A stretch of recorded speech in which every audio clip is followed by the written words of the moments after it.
प्राण तक news channel में सभी दर्शकों को नमस्कार। जय हिंद, जय भारत, जय छोटू राम।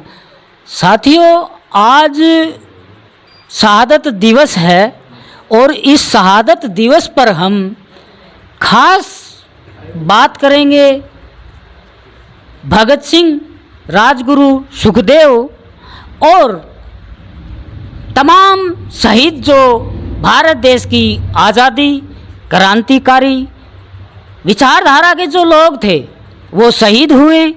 उनका इतिहास के अंदर कुछ लोगों का नाम भी दर्ज नहीं है, लेकिन उन लोगों ने इस देश की गुलाम भारत को आज़ाद करवाने के लिए अपने प्राणों की आहुति दी। इसी संदर्भ में हमारे साथ हैं दीपक दांगी जी और इनसे जानेंगे कि शहादत जो दिवस है इसकी गहराई से हमें जानकारी दे, समाज को संदेश दे कि जो इतिहास के अंदर दर्ज नहीं है उसको भी किसी न किसी रूप में आगे इतिहास को लिखने का या बोलने का या गायन के क्षेत्र में उसको आगे लाए।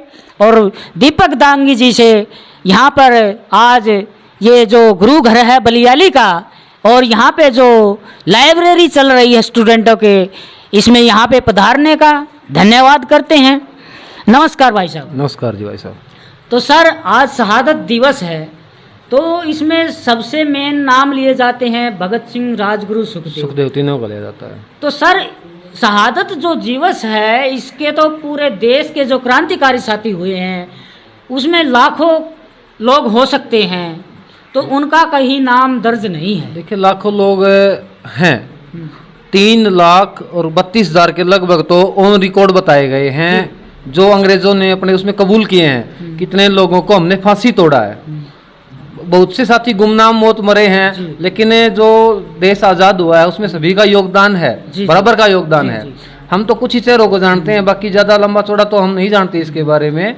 लेकिन मेन समस्या क्या होती है कि हमें जो अपने आसपास के साथी थे, जैसे कि अगर आसी के पास एक गांव है मंगल खां पुट्ठी, वो मंगल खां जो एक मुस्लिम शहीद था उसके नाम पर उस गांव का नाम रखा गया है। तो अगर हम हिंदू की अगर हम बात करते हैं, ऐसा कुछ नहीं होता इसके अंदर, क्योंकि मुसलमानों का योगदान हिंदुओं के बराबर का योगदान था। लंबी चौड़ी बात अगर हम करते हैं, हिंदू चिल्लाते रहते हैं, लेकिन इसके अंदर तो सभी धर्मों का बराबर का योगदान था, उसकी बदौलत हमें आज़ादी मिली थी। ठीक है, तो हमें इन शहीदों को याद करना चाहिए। उनका जो लक्ष्य था कि हम लोगों को जगाएं, उसको अपने जीवन में हमें उतारना चाहिए, ताकि आने वाली पीढ़ी जो उसको हम कुछ नया सिखा सकें, उनके बारे में कुछ नया बता सकें। और जहाँ तक बात की जाती है वीर सावरकर की, उसको इतिहास के अंदर माफी वीर की संज्ञा दी गई है। और आजकल एनसीईआरटी की जो बुक है उसके अंदर अलग से अध्याय दिए गए हैं वीर सावरकर के नाम पर। यानी कि इसका मतलब सीधा सीधा ये है कि इतिहास के साथ छेड़छाड़ की जा रही है और होता रहेगा ऐसा जब तक देश का युवा नहीं जागेगा। हम लुटते रहेंगे, पिटते रहेंगे और लोगों को नहीं जगा पाएंगे। युवाओं को आगे आना होगा, जागना होगा, प्रेरित होना होगा, तभी इस देश का सुधार मुमकिन है। तो सर, जैसे अभी आपने बोला कि हम आज देश के अंदर हिंदू हो रहा है, तो सर ये हिंदू जो है, देखिए जब जाट आरक्षण होता है तो ये जाटों को हिंदू नहीं मानते।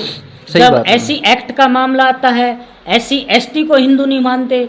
जब बैकवर्ड गुज्जर मराठा जब आंदोलन करते हैं कोई, तो वो इनको हिंदू नहीं मानते। फिर ये मामला क्या है सर? ये मामला कुछ नहीं है जी। देखो, कहीं तो 35-1 की बात की जाती है, कहीं 34-2 की बात की जाती है।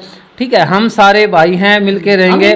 इनकी नीति क्या है कि फूट डालो राज करो। जो अंग्रेजों की नीति थी ना, वही इस सरकार की भी नीति है, फूट डालो और राज करो। ऐसा हमने देखा भी है, 2016 के अंदर हमने आरक्षण में देखा है, उसके बाद भी देखते ही आ रहे हैं हम। ठीक है, जब भी चुनाव आते हैं कुछ न कुछ ऐसा एजेंडा लेके आते हैं, लोगों को बरगड़ा लेते हैं और वोट हासिल कर लेते हैं। सत्ता पर कभी जो जाते हैं, जो इनके खिलाफ खड़ा होता है उसको अपना अंदर कर देते हैं। एक जो सर आज फिर पिछड़ा वर्ग है ना, जातिगत जो जनगणना का मामला है वो पूरे देश का है। जैसे आज देश के अंदर पेड़ पौधों की गिनती होती है, जीव जंतुओं की गिनती होती है, और मोदी साहब ने तो चीतों की भी, बाघों की भी गिनती करवाई है, आवारा कुत्तों की भी करवाई है। देखिए, जहाँ तक मीडिया की बात करते हैं ना, हमारा मीडिया जो है वो गोदी मीडिया है। किसान की, मजदूर की कोई भी बात वो नहीं दिखाता है। ये दिखाया जाता है कि हम किस देश से चीते लेके आए हैं, उनको कहाँ छोड़ा जाएगा, ठीक है, और वो प्रेग्नेंट है, वो गर्भवती है जो चीते लेके आए गई हैं, ये बताया जा रहा है हमारी मीडिया के माध्यम से। ऐसा नहीं होना चाहिए। देखो, जो हमारे मुद्दे हैं ना, उन मुद्दों की बात की जाए। देखिए, सरकार का शिक्षा की तरफ कोई ध्यान नहीं है।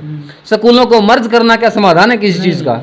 तो यही किया जा रहा है। देखो, क्योंकि शिक्षा जो है ना, वो शिक्षा सवाल पैदा करती है। जब शिक्षित ही नहीं होंगे लोग तो सवाल कहाँ से पैदा करेंगे? तो इसलिए हमारे शिक्षा तंत्र को ही नष्ट किया जा, सबसे पहले उसके ऊपर कैंची चलाई जा रही है। तो सर, जो मैं अभी बोल रहा था कि पूरे देश के अंदर जातीय जो गणना है वो 10 साल में होनी चाहिए, वो 1931 में हुई थी, उसके बाद आज तक नहीं हुई। देखिए, जातीय जनगणना की बात, ज़्यादा लंबी चौड़ी जानकारी मुझे इसके बारे में तो नहीं है, लेकिन होना चाहिए, क्योंकि अगर जाति के हिसाब से लोगों को आरक्षण दिया जाए तो उसमें दिक्कतें नहीं होने वाली है मेरे ख्याल से। तो मेरा अभी जो मामला है सर, EWS के तहत जाति विशेष को 10% आरक्षण दे दिया जाता है, दिया गया।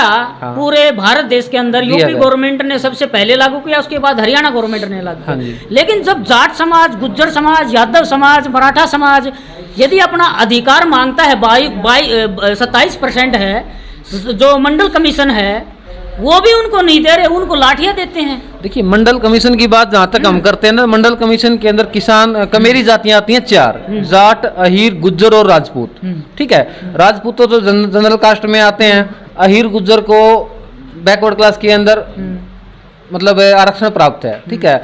रही बात जाट समाज की, जाट समाज ने पहले तो आरक्षण लिया नहीं, ठीक है। उसके बाद जब इनको जरूरत महसूस हुई भी, आरक्षण की जरूरत है, वास्तव में इनको जरूरत है आरक्षण की, तो सरकार ने, पता है आपके साथ क्या किया, 35 एक कर दिया।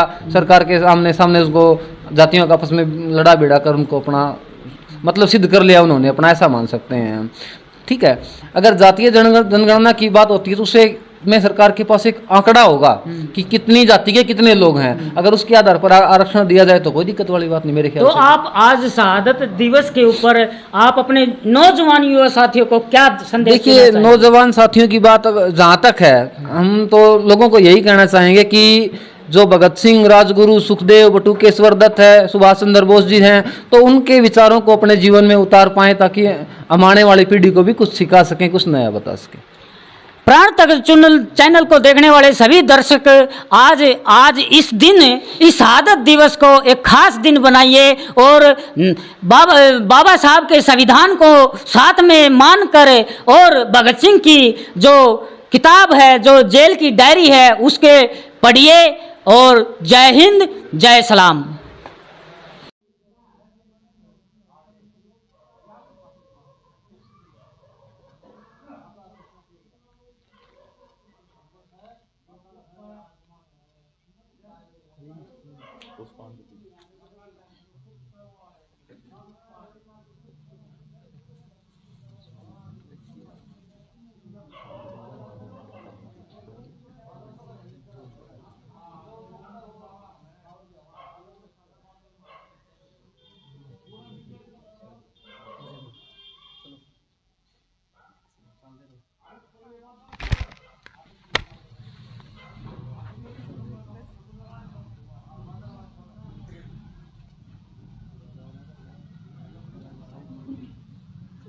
शहीद भगत सिंह अमर रहे, अमर रहे।